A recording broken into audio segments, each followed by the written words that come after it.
Hello, everybody. Once again, I'm Liam Carpenter Jr., aka Zorval Chan, Less Than Guru, and today we are going to talk about spell targeting and why you may wish to include this in your Palladium First Edition games.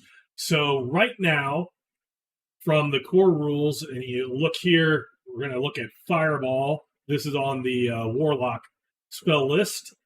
Fireballs, you cast this fireball and there's no saving throw. I talked about this on my why I use shock points for the death spells.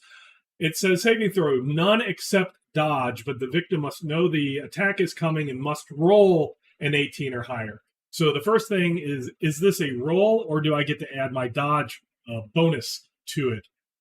That's something that you would have to decide. Do I use it and do I not use it? Now, the instant quote unquote problem that I see is it makes sense that if, say, you have somebody who is gaining levels and is able to dodge better at higher levels, that you would want to use that dodge bonus.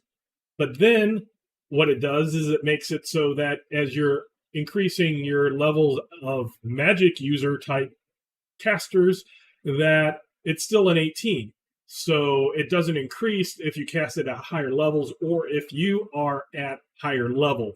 So one of the things that I saw in the additional skills, that this one is from the second book, Adventures of the High Sea, is they have a weapon proficiency targeting. And basically every few levels, so at 2, 4, 7, 10, and 13, you gain a bonus to thrown or ranged attack, bows, crossbows. So I decided first, hey, I'll add this so that if a wizard gets targeting and I allow them to get targeting, if a wizard or a priest or whatever is casting a fireball, if they have this, they will be able to get that bonus. So that was my first step. The second step is, remember from my previous episode about why you might want to use spell or magic points, and why giving a benefit to casting a spell is whenever one of my players determines what level of spell they cast, I give them a bonus equal to the level. So if they're casting it at level 1, they start off with a +1 bonus, which is actually comparable to much of the weapon proficiencies, where at first level you get a +1 to strike, or you get a +1 to dodge. And then with other bonuses such as physical prowess bonuses, hand-to-hand bonuses, you can increase your dodge, your parry, and things like that.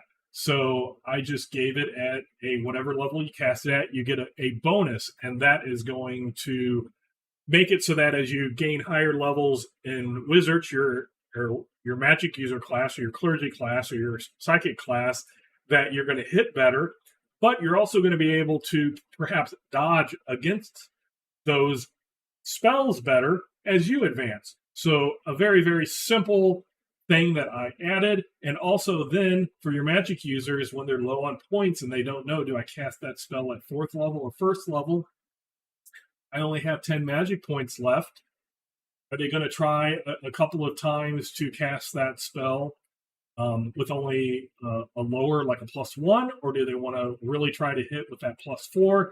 Giving the targeting gives them a few points added to it, so it kind of brings everything together. So this is a really quick episode, but use spell targeting, allow that so that your wizards and your other casters get better at hitting, but your dodging character classes will get better at dodging. And it's not just something from the main book where you have to interpret, is this roll a die roll of 18 or higher, or does it include bonuses? Allow it to include bonuses, add the spell targeting, and the level of spells gives you a bonus to strike, and it all kind of works out. So having said that, once again, I'm Liam Crafton Jr., aka Zorval Chan, Less Than Guru, and until next time, I will catch you later.